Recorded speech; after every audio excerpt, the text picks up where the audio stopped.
ಆದ್ದರಿಂದ ನಾವು ಚಿತ್ರದ ಆರಂಭದಲ್ಲಿ ಜಾಯ್ ಮತ್ತು ಕ್ಯಾಟ್ ಎಂಬ ಇಬ್ಬರು ಸಹೋದರಿಯರನ್ನು ನೋಡುತ್ತೇವೆ. ಇಬ್ಬರೂ ಖಾಲಿ ದೋಣಿಯಲ್ಲಿ ಪ್ರಯಾಣಿಸುತ್ತಿದ್ದರು ಮತ್ತು ಅವರ ದೋಣಿಯಲ್ಲಿ ಸತ್ತ ಹುಡುಗಿಯೂ ಇದ್ದಳು. ಅವರ ದೇಹವನ್ನು ನೀರಿಗೆ ಎಸೆಯಲಾಯಿತು. ಅದರ ನಂತರ ಕತೆ ತಕ್ಷಣವೇ ಫ್ಲ್ಯಾಶ್ ಬ್ಯಾಕ್ಗೆ ಹೋಗುತ್ತದೆ ಮತ್ತು ನಮಗೆ ಅವಳ ಮನೆಯಲ್ಲಿ ಕ್ಯಾಟ್ ತೋರಿಸಲಾಗಿದೆ. ಅವಳ ಮನೆಯ ಹೊರಗೆ ವಿಚಿತ್ರವಾದ ಶಬ್ದ ಕೇಳುತ್ತದೆ. ಅವಳು ಕಿಟಕಿಯಿಂದ ಹೊರಗೆ ನೋಡಿದಾಗ ಅವಳ ಮನೆಯ ಬದಿಯಲ್ಲಿ ಬಹಳಷ್ಟು ಸೋಮಾರಿಗಳು ಮಲಗಿದ್ದರು. ಹೇಗಾಯಿತೋ ಗೊತ್ತಿಲ್ಲ, ಆದರೆ ಈ ಊರಿನವರೆಲ್ಲ ಸೋಮಾರಿಗಳಾಗಿ ಬಿಟ್ಟಿದ್ದರು. ಮತ್ತು ಇದರ ಬಗ್ಗೆ ತಿಳಿದುಕೊಳ್ಳಲು ಅವಳು ಬೇಗನೆ ತನ್ನ ಸಹೋದರಿ ಜಾಯ್ ಬಳಿಗೆ ಹೋಗುತ್ತಾಳೆ. ಈ ಸಮಯದಲ್ಲಿ ತನ್ನ ಗೆಳೆಯನೊಂದಿಗೆ ಇದ್ದ ಹೊರಗೆ ಸೋಮಾರಿಗಳಿದ್ದಾರೆ ಎಂದು ಅವಳು ಸಂತೋಷಕ್ಕೆ ಹೇಳುತ್ತಾಳೆ. ಇದನ್ನು ಕೇಳಿ ಜೋಬಿ ಚಿಂತಿತನಾದ. ಈ ಜನರು ಏನಾದರೂ ಮಾಡುವ ಮೊದಲು ಜಾಯ್ನ ಗೆಳೆಯ ಹಿಂದಿನಿಂದ ದಾಳಿ ಮಾಡುವುದನ್ನು ಅವರು ನೋಡುತ್ತಾರೆ. ಯಾಕೆಂದರೆ ಅವನು ಈಗ ಸೋಮಾರಿಯಾಗಿ ಬದಲಾಗಿದ್ದ. ಬಹಳ ಕಷ್ಟಪಟ್ಟು ಈ ಜನರು ಈ ಮನೆಯಿಂದ ತಪ್ಪಿಸಿಕೊಳ್ಳುತ್ತಾರೆ. ಮತ್ತು ಈ ದೃಶ್ಯದೊಂದಿಗೆ ನಮಗೆ ಅಮರ್ ಮತ್ತು ಸನ್ನಿ ಎಂಬ ಇಬ್ಬರು ಹುಡುಗರನ್ನು ತೋರಿಸಲಾಗಿದೆ. ಅವರು ಸೋಮಾರಿಗಳಿಂದ ಓಡಿ ಹೋಗುತ್ತಿದ್ದಾರೆ. ಈ ಜನರು ಈ ನಗರವನ್ನು ಬಿಟ್ಟು ಲಂಡನ್ಗೆ ಹೋಗಲು ಬಯಸಿದ್ದರು. ಆದರೆ ಅವರು ನಿಲ್ದಾಣವನ್ನು ತಲುಪಿದ ತಕ್ಷಣ ಅವರ ವಿಮಾನ ತಪ್ಪಿ ಹೋಗಿದೆ ಎಂಬ ಕೆಟ್ಟ ಸುದ್ದಿಯನ್ನು ಅವರು ಪಡೆಯುತ್ತಾರೆ. ಮತ್ತು ಅದೇ ವಿಮಾನ ನಿಲ್ದಾಣದಲ್ಲಿ ಜಡಭರತ ಅವರ ಮೇಲೆ ದಾಳಿ ಮಾಡುತ್ತಾನೆ. ಇದರಿಂದ ಪಾರಾಗಲು ಇಬ್ಬರೂ ಶೌಚಾಲಯದಲ್ಲಿ ತಲೆಮರೆಸಿಕೊಂಡಿದ್ದಾರೆ. ಶೌಚಾಲಯದಲ್ಲಿ ದೀರ್ಘಕಾಲ ಉಳಿದುಕೊಂಡ ನಂತರ ಅವರು ಹೊರಗಿನಿಂದ ಯಾವುದೇ ಶಬ್ದವನ್ನು ಕೇಳದಿದ್ದಾಗ ಎಲ್ಲಾ ಸೋಮಾರಿಗಳು ಎಲ್ಲೋ ಹೋಗಿರಬಹುದು ಎಂದು ಅವರು ಭಾವಿಸಿದರು. ಪರಿಸ್ಥಿತಿಯ ಲಾಭ ಪಡೆದು ಬಾಗಿಲು ತೆರೆಯುತ್ತಾರೆ ಮತ್ತು ಎಲ್ಲಾ ಸೋಮಾರಿಗಳು ಒಟ್ಟಾಗಿ ಮಾನವನನ್ನು ತಿನ್ನುತ್ತಿದ್ದುದನ್ನು ನೋಡಿ ಅಮರ್ ತನ್ನ ಮೊಬೈಲ್ನಿಂದ ಅವರ ಚಿತ್ರವನ್ನು ಕ್ಲಿಕ್ ಮಾಡಿದ ತಕ್ಷಣ ಎಲ್ಲಾ ಸೋಮಾರಿಗಳು ಅವನತ್ತ ಆಕರ್ಷಿತರಾಗುತ್ತಾರೆ. ಚಿತ್ರದ ಕ್ಲಿಕ್ ಶಬ್ದದಿಂದಾಗಿ ಇದನ್ನು ನೋಡಿದ ಈ ಜನರು ಜೋರಾಗಿ ಕಿರುಚುತ್ತಾರೆ ಮತ್ತು ಬಹಳ ಕಷ್ಟದಿಂದ ತಮ್ಮ ಪ್ರಾಣವನ್ನು ಉಳಿಸಿಕೊಂಡು ಇಲ್ಲಿಂದ ಓಡಿಹೋದರು. ಮತ್ತೊಂದೆಡೆ ಕ್ಯಾಟ್ ಮತ್ತು ಜಾಯ್ ಕೂಡ ದ್ವೀಪಕ್ಕೆ ಹೋಗಲು ನಿರ್ಧರಿಸಿದ್ದರು. ನಗರದ ಸೋಮಾರಿಗಳಿಂದ ತಮ್ಮನ್ನು ಉಳಿಸಿಕೊಳ್ಳಲು ಈ ನಗರದಿಂದ ಹೊರಬರಲು ಅವರಿಗೆ ದೋಣಿ ಬೇಕಿತ್ತು. ಈ ಜನರು ತಮ್ಮ ಸ್ನೇಹಿತರ ದೋಣಿಗೆ ಹೋಗುತ್ತಾರೆ ಮತ್ತು ಅವರ ಸ್ನೇಹಿತ ಕೂಡ ಜಡಭರತನಾಗಿರುವುದನ್ನು ನೋಡಿ ಜಾಯ್ ಅವರನ್ನು ನೋಡಿದ ತಕ್ಷಣ ಅವಳು ಅವರ ಮೇಲೆ ದಾಳಿ ಮಾಡುತ್ತಾಳೆ. ತನ್ನನ್ನು ಉಳಿಸಿಕೊಳ್ಳಲು ಇಲ್ಲಿ ಕ್ಯಾಟ್ ಜೊಂಬಿ ಮೇಲೆ ದಾಳಿ ಮಾಡುತ್ತಾನೆ. ಅವಳ ಕೈಯಲ್ಲಿ ಒಂದು ಕೋಲಿನಿಂದ ಅವನನ್ನು ಕೊಲ್ಲುತ್ತಾನೆ. ವಾಸ್ತವವಾಗಿ ನಾವು ಚಿತ್ರದ ಪ್ರಾರಂಭದಲ್ಲಿ ನೋಡಿದ ಅದೇ ಹುಡುಗಿ. ಅವರ ಮೃತದೇಹವನ್ನು ಅವರಿಬ್ಬರೂ ನದಿಗೆ ಎಸೆದರು. ಇದೆಲ್ಲದರಿಂದ ತುಂಬಾ ಹೆದರಿದ ಸಂತೋಷ ಪೊಲೀಸ್ ಠಾಣೆಗೆ ಹೋಗಿ ಪೊಲೀಸರಿಂದ ಸಹಾಯ ಪಡೆಯಲು ನಿರ್ಧರಿಸುತ್ತಾನೆ. ಅವಳು ದೋಣಿಯಿಂದ ಇಳಿದು ನಗರಕ್ಕೆ ಹೋಗುತ್ತಾಳೆ. ಕ್ಯಾಟ್ ಅವಳೊಂದಿಗೆ ಹೋಗುವುದಿಲ್ಲ, ಏಕೆಂದರೆ ಅವಳು ತುಂಬಾ ಹೆದರುತ್ತಿದ್ದಳು. ಮತ್ತೊಂದೆಡೆ ಅಮರ್ ಮತ್ತು ಸನ್ನಿ ಕೂಡ ನಗರದಿಂದ ಓಡಿಹೋಗಲು ಯೋಚಿಸಿದ್ದರು. ಸನ್ನಿ ಹೇಳುತ್ತಾಳೆ, ನಾವು ಹೇಗೆ ಓಡಿ ಹೋಗುತ್ತೇವೆ? ನಮ್ಮ ಬಳಿ ಹೆಚ್ಚು ಹಣವೂ ಇಲ್ಲ. ಅದಕ್ಕೆ ಅಮರ್ ಹೇಳುತ್ತಾನೆ, ಚಿಂತಿಸಬೇಡ, ನಾವು ಕಾರನ್ನು ಕದಿಯಬೇಕು. ಅದರ ನಂತರ ನಾವು ಈ ನಗರದಿಂದ ಹೊರಬರುತ್ತೇವೆ. ಈಗ ಅವರನ್ನು ಬಹಳಷ್ಟು ಸೋಮಾರಿಗಳು ಅನುಸರಿಸುತ್ತಾರೆ ಎಂದು ಅವರು ಮಾತನಾಡುತ್ತಿದ್ದರು ಮತ್ತು ಅವರಿಂದ ತಪ್ಪಿಸಿಕೊಳ್ಳಲು ಅವರು ಓಡಿ ಹೋಗಬೇಕು. ಇತ್ತ ಪೊಲೀಸ್ ಠಾಣೆಗೆ ಬಂದ ಜಾಯ್ ಎಲ್ಲಾ ಪೊಲೀಸ್ ಅಧಿಕಾರಿಗಳು ಈಗ ಸೋಮಾರಿಗಳು ಎಂದು ಕಂಡುಕೊಳ್ಳುತ್ತಾನೆ. ಸಂತೋಷ ಕೂಡ ಅಲ್ಲಿಂದ ತಪ್ಪಿಸಿಕೊಳ್ಳಲು ಪ್ರಯತ್ನಿಸುತ್ತಾನೆ. ಆದರೆ ಎಲ್ಲಾ ಸೋಮಾರಿಗಳು ಈಗ ಅವಳನ್ನು ಬೆನ್ನಟ್ಟುತ್ತಿದ್ದರು. ಅದೃಷ್ಟವಶಾತ್ ಜಾಯ್ ಚರ್ಚ್ಗೆ ಹೋಗುವ ಆಂಬ್ಯುಲೆನ್ಸ್ ಇತ್ತು. ಆದರೆ ದುರದೃಷ್ಟವಶಾತ್ ಅದರಲ್ಲಿ ಒಬ್ಬ ಸೋಮಾರಿಯೂ ಇದ್ದನು. ಯಾರು ಅವಳ ಮೇಲೆ ದಾಳಿ ಮಾಡಲು ಹೊರಟಿದ್ದರು, ಆದರೆ ಅವನಿಗೆ ಸಾಧ್ಯವಾಗಲಿಲ್ಲ, ಏಕೆಂದರೆ ಅವನನ್ನು ಮರಕ್ಕೆ ಕಟ್ಟಲಾಗಿತ್ತು. ಮರಕ್ಕೆ ಕಟ್ಟಿದ್ದರಿಂದ ಜಾಯ್ಗೆ ಹೆಚ್ಚಿನ ಅಪಾಯವಾಗಲಿಲ್ಲ. ಆದರೂ ಆಂಬ್ಯುಲೆನ್ಸ್ನಲ್ಲಿ ಕುಳಿತಿದ್ದಾಳೆ. ಸ್ವಲ್ಪ ಸಮಯದ ನಂತರ ಸಂತೋಷದ ಸಹೋದರಿ ಕೂಡ ಅವಳನ್ನು ಗುರುತಿಸಲು ಬರುತ್ತಾಳೆ. ಈ ವಿಷಯಗಳಿಂದ ಅವಳು ತುಂಬಾ ಹೆದರುತ್ತಿದ್ದರೂ ಆದರೆ ಅವಳ ಸಹೋದರಿಯನ್ನು ಗುರುತಿಸಲು ಅವರಿಬ್ಬರೂ ಆ ದೋಣಿಗೆ ಹಿಂತಿರುಗಿದರು. ಈಗ ಅವರು ಇನ್ನು ಮುಂದೆ ಈ ನಗರದಲ್ಲಿ ಉಳಿಯಬೇಕಾಗಿಲ್ಲ. ಅವರು ದೋಣಿಯನ್ನು ತೆಗೆದುಕೊಂಡು ತಮ್ಮ ಪ್ರಯಾಣವನ್ನು ಪ್ರಾರಂಭಿಸುತ್ತಾರೆ. ಸೋಮಾರಿಗಳಿಂದ ತಪ್ಪಿಸಿಕೊಳ್ಳಲು ಅಮರ್ ಮತ್ತು ಸನ್ನಿ ಕೂಡ ಅದೇ ದೋಣಿಯಲ್ಲಿ ಅಡಗಿಕೊಂಡಿದ್ದರು ಎಂದು ನಾವು ಕಂಡುಕೊಂಡಿದ್ದೇವೆ. ಮತ್ತು ಇಲ್ಲಿ ಅವರು ಭೇಟಿಯಾಗುತ್ತಾರೆ. ಮಾತನಾಡುವಾಗ ಅವರು ಶೀಘ್ರದಲ್ಲೇ ಭೇಟಿಯಾಗುತ್ತಾರೆ. ಸ್ವಲ್ಪ ಮುಂದೆ ಅವರು ಈ ಸೇತುವೆಯನ್ನು ಮುಚ್ಚಿರುವುದನ್ನು ಕಂಡುಕೊಂಡರು. ಇದರಿಂದಾಗಿ ಅಲ್ಲಿಂದ ದೋಣಿ ಸಾಗಲು ಸಾಧ್ಯವಾಗಲಿಲ್ಲ ಮತ್ತು ಸೋಮಾರಿಗಳು ಅವರ ಹಿಂದೆ ಇದ್ದರು. ಆದ್ದರಿಂದ ಅಮರ್ ಮತ್ತು ಸನ್ನಿ ಬೇಗನೆ ನೀರಿಗೆ ಹಾರಿ ಸೇತುವೆಯನ್ನು ತೆರೆಯುತ್ತಾರೆ ಮತ್ತು ಆದ್ದರಿಂದ ಅವರು ಮುಂದೆ ಸಾಗುತ್ತಾರೆ. ಈ ಸೋಮಾರಿಗಳಿಂದ ತಪ್ಪಿಸಿಕೊಳ್ಳುವುದು ಹೇಗೆ ಎಂದು ಅವರು ನಿರಂತರವಾಗಿ ಯೋಚಿಸುತ್ತಿದ್ದರು. ಸೈನ್ಯದಲ್ಲಿರುವ ತನ್ನ ಸಹೋದರನನ್ನು ಸಂಪರ್ಕಿಸಲು ಸಂತೋಷ ನಿರ್ಧರಿಸುತ್ತಾಳೆ. ಆದರೆ ಅವಳು ಅವನನ್ನು ಹೇಗೆ ಸಂಪರ್ಕಿಸಿದಳು? ಅವರ ಫೋನ್ ಮನೆಯಲ್ಲಿಯೇ ಇತ್ತು. ಅವಳು ಯೋಚಿಸದೆ ದೋಣಿಯಿಂದ ಇಳಿದು ಮನೆಯ ಕಡೆಗೆ ನಡೆಯುತ್ತಾಳೆ. ಇದರಿಂದ ಅವನು ತನ್ನ ಫೋನ್ ಅನ್ನು ತೆಗೆದುಕೊಳ್ಳಬಹುದು. ಅವಳಿಗೆ ಸಹಾಯ ಮಾಡಲು ಅಮರ್ ಕೂಡ ಅವಳ ಹಿಂದೆ ಬರುತ್ತಾನೆ. ಸಂತೋಷ್ ಮನೆ ತಲುಪುತ್ತದೆ. ಅಲ್ಲಿಂದ ಸ್ವಲ್ಪ ಸಾಮಾನು ಮತ್ತು ಫೋನ್ ತೆಗೆದುಕೊಂಡ ನಂತರ ಅವರು ಮನೆಯಿಂದ ಹೊರಬರುತ್ತಾರೆ. ಅಲ್ಲಿ ಕಾರಿನ ಮೂಲಕ ಅವರು ತಮ್ಮ ದೋಣಿಗೆ ಹೋಗಲು ನಿರ್ಧರಿಸುತ್ತಾರೆ. ಆದರೆ ಅವರ ದುರಾದೃಷ್ಟವೆಂದರೆ ಅವರ ಶಬ್ದದಿಂದಾಗಿ ಅನೇಕ ಸೋಮಾರಿಗಳು ಅವರನ್ನು ಎಲ್ಲಾ ಕಡೆಯಿಂದ ಸುತ್ತುವರೆದಿದ್ದರು. ಈಗ ಅವರು ಸಾಯುತ್ತಾರೆ ಎಂದು ಭಾವಿಸಿದ್ದರು. ಆದರೆ ಅಮರ್ಗೆ ಒಂದು ಉಪಾಯ ಬರುತ್ತದೆ. ಅವರು ಕಾರಿನ ಟ್ರಂಕ್ ಅನ್ನು ತೆರೆಯಲು ಸಂತೋಷಕ್ಕೆ ಹೇಳುತ್ತಾರೆ. ಸೋಮಾರಿಗಳು ಅಲ್ಲಿಂದ ಬರಲು ಪ್ರಯತ್ನಿಸಿದಾಗ ನಮಗೆ ಅವಕಾಶ ಸಿಕ್ಕ ತಕ್ಷಣ ಅದರಿಂದ ಹೊರಬರುತ್ತೇವೆ. ಅದು ಹೇಗೆ? ಅವರ ಯೋಜನೆ ವಿಫಲವಾಗಿದೆ. ಅಲ್ಲಿಂದ ಸುರಕ್ಷಿತವಾಗಿ ಪಾರಾಗುವಲ್ಲಿ ಅಮರ್ ಮತ್ತು ಜಾಯ್ ಯಶಸ್ವಿಯಾಗಿದ್ದಾರೆ. ಮತ್ತೊಂದೆಡೆ ನಮಗೆ ದೋಣಿಯ ದೃಶ್ಯವನ್ನು ತೋರಿಸಲಾಗಿದೆ. ಅಲ್ಲಿ ಬೆಕ್ಕಿನ ಸ್ನೇಹಿತ ಬಂದಿದ್ದಾನೆ. ಅವಳು ಕೂಡ ಅವರಂತೆ ಮನುಷ್ಯಳು. ಅವಳು ಇನ್ನೂ ಸೋಮಾರಿಯಾಗಿಲ್ಲ. ಅದಕ್ಕೆ ಅವಳಿಗೂ ಊರಿನಿಂದ ಓಡಿ ಹೋಗಬೇಕೆನಿಸಿತು. ಇದಕ್ಕಾಗಿ ಅವರು ಅವಳಿಗೆ ಸಹಾಯ ಮಾಡುತ್ತಾರೆ ಮತ್ತು ಅವರು ತಮ್ಮ ದೋಣಿಯಲ್ಲಿ ಕುಳಿತುಕೊಳ್ಳುತ್ತಾರೆ. ಆದರೆ ಸ್ವಲ್ಪ ಸಮಯದ ನಂತರ ರಂಡಾಲ್ ಇಲ್ಲಿಗೆ ತಪ್ಪಾಗಿ ಬಂದಿತು ಎಂದು ನಮಗೆ ಅನಿಸುತ್ತದೆ. ಆಕೆಗೆ ಸೋಂಕು ತಗುಲಿರುವಂತೆ ಭಾಸವಾಗುತ್ತಿದೆ, ಏಕೆಂದರೆ ಅವಳು ಸೋಮಾರಿಯಂತೆ ವರ್ತಿಸುತ್ತಿದ್ದಾಳೆ. ಆದರೆ ಒಬ್ಬ ವ್ಯಕ್ತಿಯಾದ ತಕ್ಷಣ, ಅಂದರೆ ಬೆಕ್ಕಿನ ಗುಂಪಿನ ಸದಸ್ಯರು ಅವಳ ಸುತ್ತಲೂ ಇದ್ದಾರೆ. ಅವಳು ಸಾಮಾನ್ಯ ಮನುಷ್ಯನಂತೆ ವರ್ತಿಸುತ್ತಾಳೆ. ಆದರೆ ಅವಳು ಸತ್ಯವನ್ನು ಎಷ್ಟು ಮರೆಮಾಚಿದರೂ ಪರವಾಗಿಲ್ಲ, ಅದು ಒಂದು ಹಂತದಲ್ಲಿ ಬಹಿರಂಗವಾಗುತ್ತದೆ. ಈ ಹುಡುಗಿ ಸಂಪೂರ್ಣವಾಗಿ ಜೊಂಬಿಯಾಗಿ ಮಾರ್ಪಟ್ಟ ತಕ್ಷಣ ಅವರೆಲ್ಲರಿಗೂ ಸತ್ಯ ಬಹಿರಂಗವಾಗಿದೆ. ಅವಳು ಸೋಮಾರಿಯಾದ ತಕ್ಷಣ ಅವಳು ಬೆಕ್ಕಿನ ಮೇಲೆ ದಾಳಿ ಮಾಡುತ್ತಾಳೆ. ಆದರೆ ಬೆಕ್ಕು ಅಲ್ಲಿಂದ ಓಡಿಹೋಗಿ ಪ್ರಾಣ ಉಳಿಸಿಕೊಂಡಿದೆ. ಮತ್ತು ಅಂತಿಮವಾಗಿ ಅಡ್ಡಬಿಲ್ಲು ದಾಳಿ, ಅವಳು ಅದನ್ನು ಕೊಂದು ನೀರಿನಲ್ಲಿ ಬೀಳಿಸುತ್ತಾಳೆ. ಈ ಹುಡುಗಿಯನ್ನು ತೊಡೆದು ಹಾಕಿದ ನಂತರ ಈ ಜನರು ತಮ್ಮ ಪ್ರಯಾಣವನ್ನು ಮುಂದುವರೆಸುತ್ತಾರೆ ಮತ್ತು ಹೋಟೆಲ್ ತಲುಪಿ, ಆದರೆ ಅವರು ಇಲ್ಲಿಗೆ ತಲುಪಿದಾಗ ಅವರಿಗೆ ಸಂತೋಷವಾಗಲಿಲ್ಲ, ಆದರೆ ಚಿಂತೆ, ಏಕೆಂದರೆ ಇದೇ ಹೋಟೆಲ್ ಆಗಿತ್ತು. ಅಲ್ಲಿಂದ ಅವರು ರಾತ್ರಿಯಲ್ಲಿ ತಮ್ಮ ಪ್ರಯಾಣವನ್ನು ಪ್ರಾರಂಭಿಸಿದರು. ಅದೇನೆಂದರೆ ತಿರುಗಾಡುತ್ತಾ ಮತ್ತೆ ಅದೇ ನಗರಕ್ಕೆ ಬಂದರು. ಮತ್ತು ಇದು ತುಂಬಾ ಅಪಾಯಕಾರಿಯಾಗಿತ್ತು. ಈ ಸಮಯದಲ್ಲಿ ಅವರು ತಿನ್ನಲು ಅಥವಾ ಕುಡಿಯಲು ಏನೂ ಇರಲಿಲ್ಲ. ಅದಕ್ಕಾಗಿಯೇ ಅವರು ಈ ಹೋಟೆಲ್ನಲ್ಲಿ ಅಡಗಿಕೊಳ್ಳಲು ನಿರ್ಧರಿಸುತ್ತಾರೆ. ಅವರು ಹೋಟೆಲ್ ಪ್ರವೇಶಿಸಿದ ತಕ್ಷಣ ಬಹಳಷ್ಟು ಸೋಮಾರಿಗಳು ಅವರ ಮೇಲೆ ದಾಳಿ ಮಾಡುತ್ತಾರೆ. ಅವರು ಅದೃಷ್ಟವಂತರು. ಒಬ್ಬ ವ್ಯಕ್ತಿ ತನ್ನ ಕೋಣೆಯ ಬಾಗಿಲು ತೆರೆಯುತ್ತಾನೆ ಮತ್ತು ಅವರೆಲ್ಲರನ್ನು ತನ್ನ ಕೋಣೆಯಲ್ಲಿ ಇರಿಸುತ್ತಾನೆ. ಅವನು ಮನುಷ್ಯನಾಗಿದ್ದನು ಮತ್ತು ಈ ಸೋಮಾರಿಗಳಿಂದ ತನ್ನನ್ನು ತಾನು ರಕ್ಷಿಸಿಕೊಳ್ಳುತ್ತಿದ್ದನು. ಮತ್ತೊಂದೆಡೆ ನಾವು ಸಂತೋಷವನ್ನು ನೋಡುತ್ತೇವೆ. ಯಾರು ಅವಳೊಂದಿಗೆ ಹೋಟೆಲ್ಗೆ ಬರಲಿಲ್ಲ. ಅವಳು ನಂತರ ಬಂದಳು. ಹೋಟೆಲ್ನಲ್ಲಿ ರೂಮಿನಲ್ಲಿ ಬೀಗ ಹಾಕಿಕೊಂಡಿದ್ದಾಳೆ.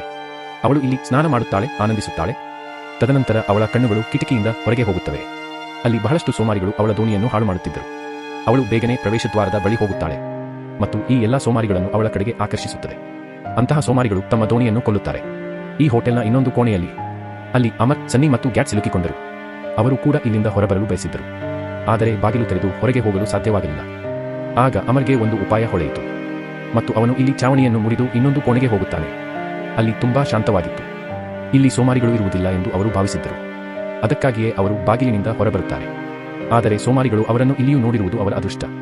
ಬಹಳ ಕಷ್ಟದಿಂದ ಅವರು ಎಲಿವೇಟರ್ಗೆ ಹತ್ತಿ ಹೋಟೆಲ್ನ ಚಾವಣಿಯನ್ನು ತಲುಪುತ್ತಾರೆ. ಆದರೆ ಈಗ ಎಲ್ಲಾ ಸೋಮಾರಿಗಳು ಅವರನ್ನು ಅನುಸರಿಸುತ್ತಿದ್ದರು. ಎಷ್ಟೋ ಸೋಮಾರಿಗಳನ್ನು ನೋಡಿ ಗ್ಯಾಟ್ ಅವರಿಗೆ ಹೇಳುತ್ತಾರೆ, ನಮಗೆ ಈ ಆಯ್ಕೆ ಮಾತ್ರ ಇದೆ, ನಾವು ದೋಣಿಯಲ್ಲಿ ಹೋಟೆಲ್ ಚಾವಣಿಯಿಂದ ಜಿಗಿಯುತ್ತೇವೆ ಎಂದು. ಸಂತೋಷವು ಈಗಾಗಲೇ ದೋಣಿಯಲ್ಲಿ ಅವರಿಗಾಗಿ ಕಾಯುತ್ತಿತ್ತು. ಈ ಸಮಯದಲ್ಲಿ ಅಮರ್ ಒಂದು ಸುರಂಗವನ್ನು ಗಮನಿಸುತ್ತಾನೆ. ಅದು ಹೋಟೆಲ್ನ ಚಾವಣಿಯಿಂದ ಹೋಟೆಲ್ನ ನೆಲಮಾಳಿಗೆ ಬರುತ್ತಿತ್ತು. ಅವರು ಈ ಸುರಂಗದ ಮೂಲಕ ಹೋಟೆಲ್ನಿಂದ ಹೊರಬರಲು ನಿರ್ವಹಿಸುತ್ತಾರೆ. ಅವರು ಸ್ವಲ್ಪ ಪ್ರಯಾಣಿಸಲು ನಿರ್ಧರಿಸುತ್ತಾರೆ. ಹಸಿವಿನಿಂದ ಅವರು ಈಗ ಕೆಟ್ಟ ಸ್ಥಿತಿಯಲ್ಲಿದ್ದಾರೆ ಎಂದು. ಅವರಿಗೆ ತಿನ್ನಲು ಏನೂ ಇರಲಿಲ್ಲ. ಅದಕ್ಕಾಗಿಯೇ ಅಮರ್ ಮತ್ತು ಜಾಯ್ ನಿರ್ಧರಿಸುತ್ತಾರೆ ಅವರು ಮಾಲ್ಗೆ ಹೋಗುತ್ತಾರೆ ಎಂದು ಮತ್ತು ಎಲ್ಲರಿಗೂ ತಿನ್ನಲು ಏನನ್ನಾದರೂ ಪಡೆಯಲು ತಮ್ಮ ಪ್ರಾಣವನ್ನು ಪಣಕ್ಕಿಡುತ್ತಾರೆ. ಅವರು ಹೋದ ತಕ್ಷಣ ಗ್ಯಾಟ್ ಮತ್ತು ಸನ್ನಿ ಒಂದು ದೊಡ್ಡ ವಿಷಯದೊಂದಿಗೆ ದೋಣಿಯನ್ನು ಕಟ್ಟುತ್ತಾರೆ. ಇದರಿಂದ ಅವರು ಇಲ್ಲಿಂದ ಬರುವವರೆಗೂ ದೋಣಿ ಮುಂದೆ ಸಾಗುವುದಿಲ್ಲ. ಅವರು ಇದನ್ನು ಬಹಳ ಸದ್ದಿಲ್ಲದೆ ಮಾಡಿದರು, ಏಕೆಂದರೆ ಅವರು ಸ್ವಲ್ಪ ಶಬ್ದ ಮಾಡಿದರೂ ಸೋಮಾರಿಗಳನ್ನು ಅವರತ್ತ ಆಕರ್ಷಿಸಬಹುದು. ಇಲ್ಲಿ ಜಾಯ್ ಮತ್ತು ಅಮರ್ ಕೂಡ ಜಾಯ್ ಅವರ ಸ್ನೇಹಿತನ ಮಾಲನ್ನು ತಲುಪುತ್ತಾರೆ. ಅಲ್ಲಿಂದ ಒಂದಿಷ್ಟು ಊಟ ತಿಂಡಿ ತೆಗೆದುಕೊಂಡು ಹೋಗುತ್ತಿದ್ದರು. ಆದರೆ ನಂತರ ಅಮರ್ ವಾಶ್ರೂಮ್ಗೆ ಹೋಗಬೇಕು. ಸಂತೋಷದ ಸ್ನೇಹಿತ ಅವನಿಗೆ ಹೇಳುತ್ತಾನೆ, ಜಾಗರೂಕರಾಗಿರಿ, ನಾನು ಅಲ್ಲಿ ಸೋಮಾರಿಗಳನ್ನು ಲಾಕ್ ಮಾಡಿದ್ದೇನೆ. ದೋಣಿಯಲ್ಲಿ ಅವರಿಗಾಗಿ ಕಾಯುತ್ತಿದ್ದ ಸನ್ನಿ ಮತ್ತು ಗ್ಯಾಟ್ ನದಿಯಲ್ಲಿ ನೀರಿನ ಮಟ್ಟ ನಿಧಾನವಾಗಿ ಕಡಿಮೆಯಾಗುತ್ತಿರುವುದನ್ನು ನೋಡಿ ಇದು ಮುಂದುವರಿದರೆ ಅವರ ದೋಣಿಯು ಇಲ್ಲಿ ಚಲಿಸಲು ಸಾಧ್ಯವಾಗುತ್ತಿರಲಿಲ್ಲ.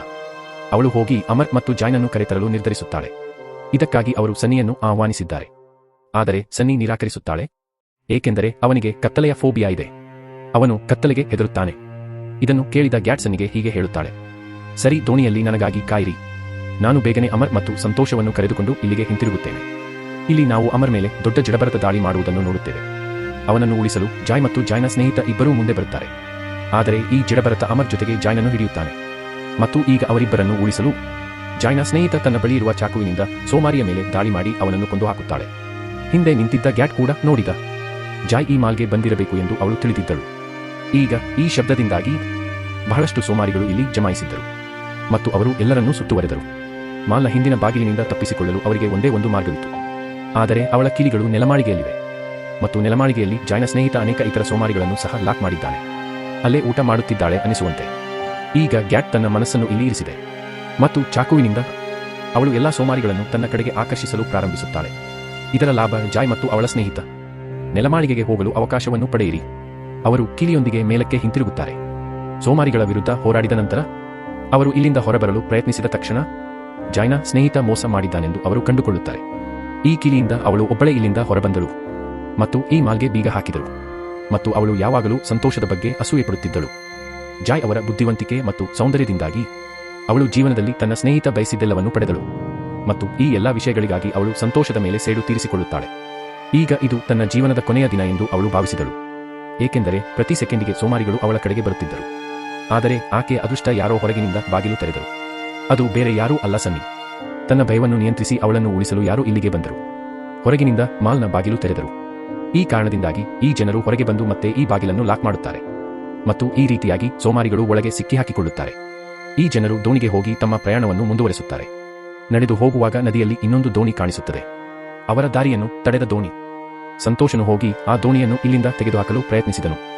ಈ ದೋಣಿ ಇದ್ದಕ್ಕಿದ್ದಂತೆ ಉರಿಯಲು ಪ್ರಾರಂಭಿಸುತ್ತದೆ ಮತ್ತು ಅವರು ಅವನ ನಿಯಂತ್ರಣದಿಂದ ಹೊರಬರಲು ಪ್ರಾರಂಭಿಸುತ್ತಾರೆ.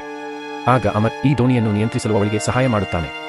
ಅದರ ನಂತರ ಇಬ್ಬರೂ ಈ ದೋಣಿಯಲ್ಲಿ ಕುಳಿತುಕೊಳ್ಳುತ್ತಾರೆ. ಸನ್ನಿ ಮತ್ತು ಕ್ಯಾಟ್ ಇನ್ನೊಂದು ದೋಣಿಯಲ್ಲಿದ್ದಾರೆ. ವಾಕಿಂಗ್ ಮಾಡುವಾಗ ಬೆಕ್ಕು ಮತ್ತು ಸನ್ನಿ ದೋಣಿ ಮುಚ್ಚಲಾಯಿತು, ಏಕೆಂದರೆ ಇಂಧನ ಮುಗಿದಿತ್ತು ಮತ್ತು ಇದೇ ವೇಳೆ ಅವರ ಜೀವಕ್ಕೆ ಅಪಾಯವಾಗಬಹುದಿತ್ತು. ನಂತರ ಜಾಯ್ ತನ್ನ ದೋಣಿಯೊಂದಿಗೆ ಅವರ ದೋಣಿಯನ್ನು ಮುಚ್ಚುತ್ತಾಳೆ ಮತ್ತು ಈ ಜನರು ಹೇಗಾದರೂ ಅವರು ಇಂಧನ ಕೇಂದ್ರವನ್ನು ತಲುಪುತ್ತಾರೆ ಎಂದು ನಿರ್ಧರಿಸುತ್ತಾರೆ. ಅದೃಷ್ಟವಶಾತ್ ಸ್ವಲ್ಪ ದೂರದ ನಂತರ ಅವರು ಇಂಧನ ಕೇಂದ್ರವನ್ನು ಸಹ ಪಡೆಯುತ್ತಾರೆ. ಅಲ್ಲಿಂದ ತಮ್ಮ ದೋಣಿಗೆ ಇಂಧನ ತುಂಬಿದ ನಂತರ ಆ ಮನುಷ್ಯ ಬೆಕ್ಕು ಮತ್ತು ಸನ್ನಿಯಿಂದ ಹಣ ಕೇಳಿದ ತಕ್ಷಣ ಅವರ ಬಳಿ ₹1 ಕೂಡ ಇರಲಿಲ್ಲ ಮತ್ತು ಅವರ ಬಳಿ ಹಣವಿಲ್ಲ ಎಂದು ಕೇಳಿದ. ಆ ಮನುಷ್ಯನು ತುಂಬಾ ಕೋಪಗೊಳ್ಳುತ್ತಾನೆ ಮತ್ತು ಅವರನ್ನು ಕೊಲ್ಲುವುದಾಗಿ ಬೆದರಿಕೆ ಹಾಕುತ್ತಾನೆ. ಆಗ ಬೆಕ್ಕು ಅವನಿಗೆ ಹೇಳುತ್ತದೆ, ಹೇ, ನಿರೀಕ್ಷಿಸಿ, ನನ್ನ ತಂಗಿ ಹಿಂದೆ ಬರುತ್ತಿದ್ದಾಳೆ. ಅವಳ ಬಳಿ ಹಣವಿದೆ. ನಾವು ಅದನ್ನು ಅವಳಿಂದ ತೆಗೆದುಕೊಂಡು ನಿಮಗೆ ಕೊಡುತ್ತೇವೆ. ಆದರೆ ಆ ಮನುಷ್ಯನು ಅವನ ಮಾತನ್ನು ಕೇಳುವುದಿಲ್ಲ ಮತ್ತು ತನ್ನ ದೋಣಿಯ ಒಂದು ಸಣ್ಣ ಕೋಣೆಯಲ್ಲಿ ಅವುಗಳನ್ನು ಲಾಕ್ ಮತ್ತು ಹೇಳುತ್ತಾನೆ, ನಾನು ನಿನ್ನನ್ನು ನಿನ್ನ ಸಹೋದರಿಯ ಬಳಿಗೆ ಕರೆದೊಯ್ಯುತ್ತೇನೆ. ಅವಳ ಬಳಿ ಹಣವಿದೆಯೋ ಇಲ್ಲವೋ ನೋಡೋಣ. ಈಗ ಜಾಯ್ ಮತ್ತು ಅಮರ್ ಕೂಡ ಹೇಗೋ ಎಂದು ತೋರಿಸಲಾಗಿದೆ. ಇಲ್ಲಿಗೆ ತಲುಪಲು ಸಾಧ್ಯವಾಯಿತು. ಆದರೆ ಸಮಸ್ಯೆ ಎಂದರೆ ಈಗ ಅವರ ದೋಣಿಯ ಮುಂದೆ ಬಹಳ ದೊಡ್ಡ ಜಡಭರತ ಬಂದಿದ್ದ. ಅವನನ್ನು ಉಳಿಸಲು ಅವರು ತಮ್ಮ ದೋಣಿಯಿಂದ ಬೇಗನೆ ಇಳಿಯುತ್ತಾರೆ ಮತ್ತು ಇಂಧನ ದೋಣಿ ಒಳಗೆ ಹೋಗಿ ಸನ್ನಿ ಮತ್ತು ಕ್ಯಾಟ್ ಕೂಡ ತುಂಬಾ ಬುದ್ಧಿವಂತರಾಗಿದ್ದರು ಮತ್ತು ಆ ಮನುಷ್ಯನ ಸೆರೆಯಿಂದ ತಪ್ಪಿಸಿಕೊಳ್ಳುವಲ್ಲಿ ಯಶಸ್ವಿಯಾದರು. ಅವರು ಇಲ್ಲಿಗೆ ಬಂದರು ಮತ್ತು ಅವರು ಏನನ್ನಾದರೂ ಹೇಳುವ ಮೊದಲು ಬಹಳಷ್ಟು ಸೋಮಾರಿಗಳು ತಮ್ಮ ದೋಣಿಗೆ ಏರಲು ಪ್ರಾರಂಭಿಸಿದರು. ಅವರಿಂದ ತಪ್ಪಿಸಿಕೊಳ್ಳಲು ಸಂತೋಷ ಇಂಧನ ಮನುಷ್ಯನ ಬಂದೂಕನ್ನು ಎತ್ತಿಕೊಂಡರು ಮತ್ತು ಅದರೊಂದಿಗೆ ಸೋಮಾರಿಗಳನ್ನು ಶೂಟ್ ಮಾಡಲು ಪ್ರಾರಂಭಿಸಿದರು. ಆದರೆ ಅವರ ದುರಾದೃಷ್ಟವೆಂದರೆ ಒಂದು ಬುಲೆಟ್ ಬದಲಿಗೆ ಜಡಭರತವನ್ನು ಹೊಡೆಯುವುದು ಅಲ್ಲಿ ಸಿಲಿಂಡರ್ಗೆ ಬಡಿದಿದೆ. ಇದರಿಂದಾಗಿ ಈ ದೋಣಿಯಲ್ಲಿ ಸ್ಫೋಟ ಸಂಭವಿಸಿದೆ. ಎಲ್ಲಾ ಸೋಮಾರಿಗಳು ಸಾಯುತ್ತಾರೆ. ಆದರೆ ಈಗ ಅವರ ಜೀವವು ಅಪಾಯದಲ್ಲಿದೆ. ಆದ್ದರಿಂದ ಅವರು ತಮ್ಮ ಮೊದಲ ದೋಣಿಯೊಳಗೆ ಬರುತ್ತಾರೆ. ಅವರು ಜೀವಕ್ಕೆ ಬಂದಾಗ ಇಂಧನ ಮನುಷ್ಯನು ತುಂಬಾ ಕೋಪಗೊಂಡನು. ಮೊದಲನೆಯದಾಗಿ ಅವರು ಇಂಧನಕ್ಕಾಗಿ ಹಣವನ್ನು ನೀಡಲಿಲ್ಲ. ಅದರ ಮೇಲೆ ಅವನು ತನ್ನ ಎಲ್ಲ ಇಂಧನ ಮತ್ತು ಅವನ ದೋಣಿಯನ್ನು ನಾಶಪಡಿಸಿದನು. ಆ ಮನುಷ್ಯನು ಕೋಪದಿಂದ ತನ್ನ ದೋಣಿ ಮತ್ತು ಇಂಧನಕ್ಕಾಗಿ ಹಣಕ್ಕಾಗಿ ಸಂತೋಷವನ್ನು ಕೇಳುತ್ತಾನೆ. ಆದರೆ ಜಾಯ್ ತನ್ನ ಬಳಿ ಹಣವಿಲ್ಲ ಎಂದು ಸ್ಪಷ್ಟವಾಗಿ ಹೇಳುತ್ತಾನೆ. ಇದನ್ನು ಕೇಳಿ ಆ ಮನುಷ್ಯನ ಮನಸ್ಸು ಕೆಳತೊಡಗುತ್ತದೆ. ಅದರ ಮೇಲೆ ಜಾಯ್ ತನ್ನ 2ನೇ ದೋಣಿಯನ್ನು ಅವನಿಗೆ ಕೊಡುತ್ತಾನೆ ಮತ್ತು ಆದ್ದರಿಂದ ಆಕೆಯ ಜೀವವು ಈ ಮನುಷ್ಯನಿಂದ ಉಳಿಸಲ್ಪಟ್ಟಿದೆ. ಹೇಗಾದರೂ ಪ್ರಯಾಣ ಮತ್ತೆ ಮುಂದುವರಿಯುತ್ತದೆ ಮತ್ತು ಸ್ವಲ್ಪ ಮುಂದೆ ಈ ಸೇನೆಯ ಜನರು ಅವರನ್ನು ಹಿಡಿಯುತ್ತಾರೆ. ಅವರನ್ನು ಸೇನಾ ಶಿಬಿರಕ್ಕೆ ಕರೆತಂದವರು ಯಾರು? ಈ ಸೇನಾ ಶಿಬಿರದಲ್ಲಿ ಸಾಕಷ್ಟು ಜನರಿದ್ದರು. ಯಾರೂ ಸೋಮಾರಿಗಳಾಗಿರಲಿಲ್ಲ. ಸೈನ್ಯವು ಅವರೆಲ್ಲರನ್ನೂ ಪರೀಕ್ಷಿಸುತ್ತದೆ. ಈ ಜನರು ಸೋಂಕಿಗೆ ಒಳಗಾಗಿಲ್ಲ ಎಂದು, ಈ 4 ಸೋಂಕಿತರಲ್ಲ ಎಂದು ತಿಳಿದ ನಂತರ ಈ 4 ಫಾರ್ಮ್ ಅನ್ನು ತುಂಬಲು ನೀಡಲಾಗಿದೆ. ಒಳ್ಳೆಯ ಸುದ್ದಿ ಏನೆಂದರೆ ಜಾಯ್ ತನ್ನ ಸಹೋದರ ರಾಬ್ನನ್ನು ಸಹ ಇಲ್ಲಿ ಭೇಟಿಯಾಗಿದ್ದರು. ರಾಬ್ ಇಲ್ಲಿ ತನ್ನ ಗೆಳತಿ ಜೂಲಿಯ ಬಗ್ಗೆ ಕೇಳುತ್ತಾನೆ. ಆದ್ದರಿಂದ ಅವಳು ಸೋಮಾರಿಯಾಗಿದ್ದಾಳೆ ಮತ್ತು ಸತ್ತಳು ಎಂದು ಜಾಯ್ ಅವನಿಗೆ ಹೇಳುತ್ತಾನೆ ಮತ್ತು ಈ ಜನರು ಅವಳನ್ನು ನೀರಿನಲ್ಲಿ ಎಸೆದರು. ಇಲ್ಲಿ ಜಾಯ್ ಕೂಡ ರಾಬ್ನನ್ನು ಚುಂಬಿಸುತ್ತಾನೆ. ಮತ್ತೊಂದೆಡೆ ಎಲ್ಲರೂ ಇಲ್ಲಿ ವಿಶ್ರಾಂತಿ ಪಡೆಯುತ್ತಿದ್ದರು. ಇದ್ದಕ್ಕಿದ್ದಂತೆ ಅಮರ್ ಕಣ್ಣುಗಳು ಕಿಟಕಿಯಿಂದ ಹೊರಬಂದವು ಮತ್ತು ಅವರು ಸೋಮಾರಿಗಳನ್ನು ಬಹಳಷ್ಟು ನೋಡುತ್ತಾನೆ. ಈ ಸೇನಾ ಶಿಬಿರದ ಮೇಲೂ ದಾಳಿ ನಡೆಸಿತು. ಈ ದಾಳಿಯೊಂದಿಗೆ ಸಾಮಾನ್ಯ ಜನರನ್ನು ರಕ್ಷಿಸಲು ಎಲ್ಲಾ ಸೇನೆಯೂ ಸಿದ್ಧವಾಗಿದೆ. ಅವರು ತಮ್ಮ ಆಯುಧಗಳಿಂದ ಬಹಳಷ್ಟು ಸೋಮಾರಿಗಳನ್ನು ಕೊಲ್ಲುತ್ತಿದ್ದರು. ಆದರೆ ಸೋಮಾರಿಗಳ ಸಂಖ್ಯೆ ತುಂಬಾ ಹೆಚ್ಚಿತ್ತು. ಸೇನಾ ಅಧಿಕಾರಿಗಳು ಅವರನ್ನು ತಡೆಯಲು ಸಾಧ್ಯವಾಗಲಿಲ್ಲ. ಈ ರೀತಿಯಾಗಿ ಜೊಂಬಿ ಜಾಯ್ ಮೇಲೆ ದಾಳಿ ಮಾಡುತ್ತಾನೆ. ಆದರೆ ಸರಿಯಾದ ಸಮಯದಲ್ಲಿ ರಾಬ್ ಮತ್ತು ಅವನ ಸಹೋದರ ಬಂದು ಅವಳನ್ನು ಉಳಿಸುತ್ತಾರೆ. ಜನ ಬಂದ ಕೂಡಲೇ ರಾಬ್, ಜಾಯ್ ಮತ್ತು ಕ್ಯಾಟ್ ಮೂವರು ಒಡಹುಟ್ಟಿದವರು ಆ ಸೇನಾ ಶಿಬಿರದಿಂದ ಹೊರಬಂದು ಅವರ ದೋಣಿಗೆ ಬಂದೆ. ಅಮರ್ ಮತ್ತು ಸನ್ನಿ ಇನ್ನೂ ಒಂದೇ ಕೋಣೆಯಲ್ಲಿ ಸಿಲುಕಿಕೊಂಡಿದ್ದರು. ಅವರು ದೋಣಿಗೆ ಬಂದಾಗ ಜಾಯ್ನ ಬೆನ್ನಿನ ಮೇಲೆ ಗೀರು ಇರುವುದನ್ನು ಬೆಕ್ಕು ನೋಡುತ್ತದೆ. ಜಡಭರತ ಅವಳ ಮೇಲೆ ದಾಳಿ ಮಾಡಿದಾಗ ಅದು ಇದ್ದಿರಬೇಕು. ಈಗ ಜಾಯ್ಗೂ ಸೋಂಕು ತಗುಲಿದೆ ಎಂಬುದು ಸ್ಪಷ್ಟ ಮತ್ತು ಯಾವುದೇ ಸಮಯದಲ್ಲಿ ಅವಳು ಜೊಂಬಿ ಆಗಿ ಬದಲಾಗಬಹುದು. ಬೆಕ್ಕು ಈಗ ಸಂತೋಷಕ್ಕೆ ಹೇಳುತ್ತದೆ, ನಾನು ನಿನ್ನನ್ನು ತುಂಬಾ ಪ್ರೀತಿಸುತ್ತೇನೆ. ಏನು ಮಾಡಬೇಕೆಂದು ನನಗೆ ಅರ್ಥವಾಗುತ್ತಿಲ್ಲ. ನಾನು ನಿನ್ನನ್ನು ಇಲ್ಲಿ ಬಿಟ್ಟು ಹೋಗಬೇಕೆ ಅಥವಾ ನಿನ್ನನ್ನು ನನ್ನೊಂದಿಗೆ ಇಟ್ಟುಕೊಳ್ಳಬೇಕೆ? ಸಂತೋಷವು ಅವನನ್ನು ನಿರ್ಲಕ್ಷಿಸುತ್ತಾನೆ ಮತ್ತು ಅವಳ ದೋಣಿಯನ್ನು ಪ್ರಾರಂಭಿಸಲು ಪ್ರಯತ್ನಿಸುತ್ತಾನೆ. ಆದರೆ ಅವಳ ದೋಣಿ ಪ್ರಾರಂಭವಾಗಲಿಲ್ಲ ಮತ್ತು ಈ ರೀತಿಯಾಗಿ ಸೋಮಾರಿಗಳು ಅವಳ ಹತ್ತಿರ ಬರುತ್ತಿದ್ದರು. ಈ ಎಲ್ಲಾ ಸಮಯದಲ್ಲಿ ವಿಚಿತ್ರವೆಂದರೆ ಅದು ಆಕೆಯ ಸಹೋದರ ರಾಬ್ ಅನಾರೋಗ್ಯಕ್ಕೆ ಒಳಗಾಗಿದ್ದರು. ಅವನು ಸೋಮಾರಿಯಾಗಿ ಬದಲಾಗುತ್ತಿದ್ದನು. ಯಾವುದೇ ಜೊಂಬಿ ಅವನ ಮೇಲೆ ದಾಳಿ ಮಾಡದಿದ್ದರು. ಜಾಯ್ ರಾಬ್ ಅನ್ನು ಚುಂಬಿಸಿದ ಕಾರಣ ಬೆಕ್ಕು ಯೋಚಿಸುತ್ತದೆ. ಆ ಕಾರಣದಿಂದಾಗಿ ರಾಬ್ ಈಗ ಸೋಮಾರಿಯಾಗಿ ಬದಲಾಗುತ್ತಿದ್ದನು.